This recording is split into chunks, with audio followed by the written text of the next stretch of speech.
What's up guys, Teredian here with the last video in the series of devlogs for my 2D platformer Super Regime Change Randy. So here we have our game design document, and I'm just going to go over it and do a sort of in review of the project, see if we accomplished our goals, maybe talk about what we can improve on the next time we do something like this, and see if we can recognize some things that we did correctly that we want to continue doing in our projects going forward. So a bit of an after-action review, if you will. So let's just go over the document here, and I'll cut to footage of the game if it is relevant to what we are talking about.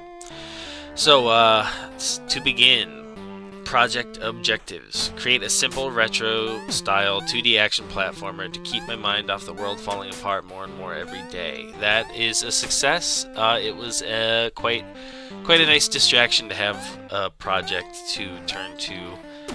And the second objective, finish the game before December. This, I'm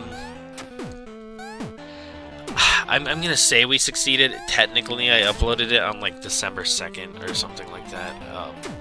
We'll give myself half points for that one. It was definitely doable to finish before December, and December 1st, December 2nd.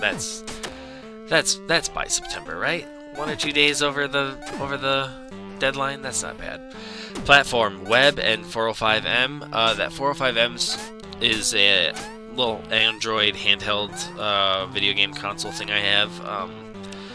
It's really nice to have that for testing purposes because I can just load up a build on this handheld and play it like while I'm in bed or whatever, so I don't have to, do all my testing while hunched over the same computer I'm working at to make the game. So, description: Super Regime Change Randy is a 2D action platformer about a CIA asset named Randy whose specialty, whichever one I wrote there, is regime change. You have a punch and a jump kick attack to deal with enemies. The levels are structured similar to the original Super Mario Bros. Game on NES, with multiple levels in each world. Okay, so I ended up not doing the whole like World 1-4 thing. They're all just a series of levels in a row. I just didn't feel like I had enough levels to divide it up into worlds. What would it be, like 2, 5? Yeah, it's whatever. So I didn't end up doing that worlds thing, but things changed throughout the project. Yeah, mechanics. Punch and jump kick attacks, we have that. Grenade throwing, that was added later, but we do have that. Destructible, I think, yeah, is that spelled wrong? Or is that not even a word? Destructible. God, I'm stupid. Destructible sandbag obstacle, enemies, jeez, this is embarrassing. Sandbag obstacles, we have that.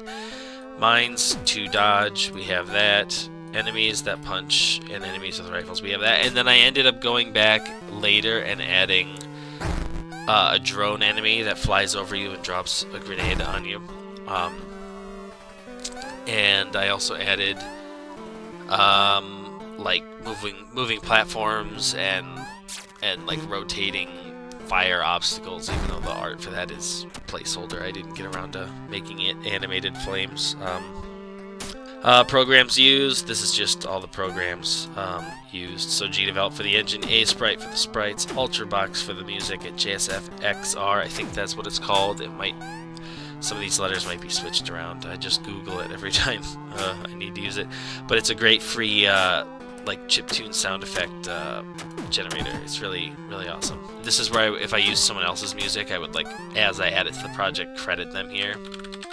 I would be like, song used, song 1 by Flu. You get how credits work. I don't know why I had to show an example.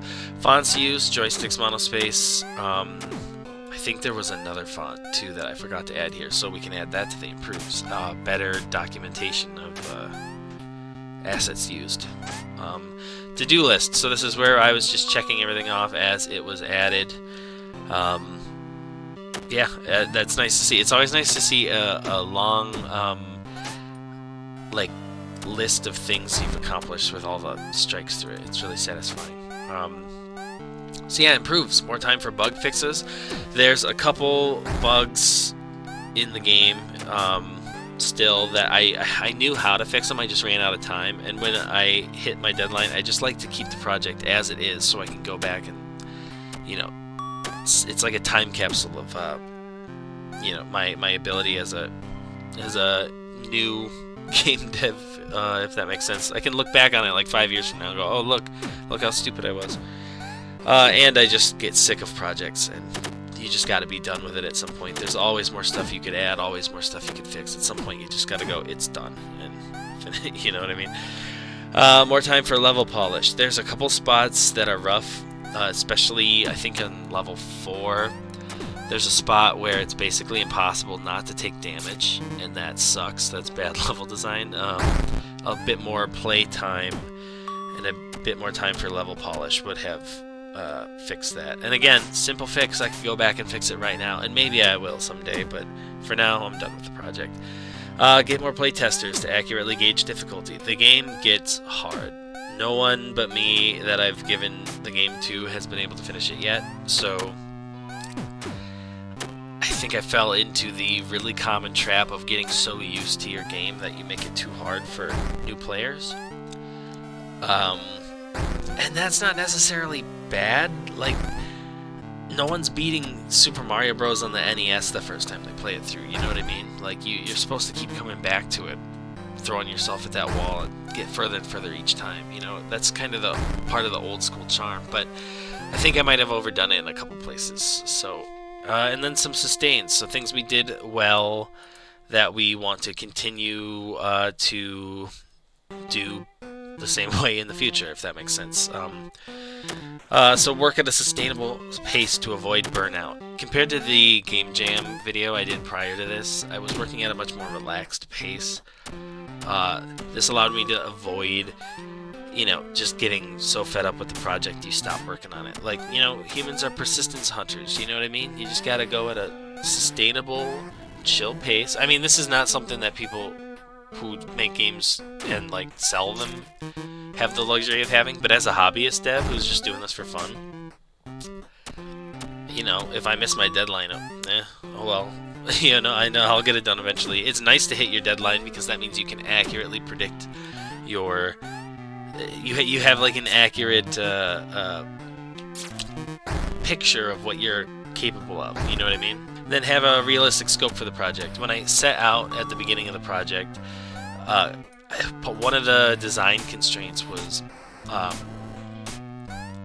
basically I wanted to make a game where I already knew how to do everything that was required to make it. So no surprises, no unsolved problems, right? Like, because those are hard to predict how long you need to, like, actually implement something. You know, if you don't know how to do it, you're looking through documentation, you're trying things, you're experimenting, and half the time, or more than half the time if you're dumb like me, it doesn't end up working out, right? So one of the design constraints was create a simple game that I already knew how to do everything. I had made a platformer in the past, so like character controller and like state machine for enemies and stuff. Like, I knew how to do all that stuff. So I don't know. I'd call this project a success. It's fun to play. I'm gonna probably keep coming back to it in the future just to, you know, kill some time and whatnot. But yeah, that's it for this project. Stay tuned for more beginner game dev videos, vlogs, whatever these things are.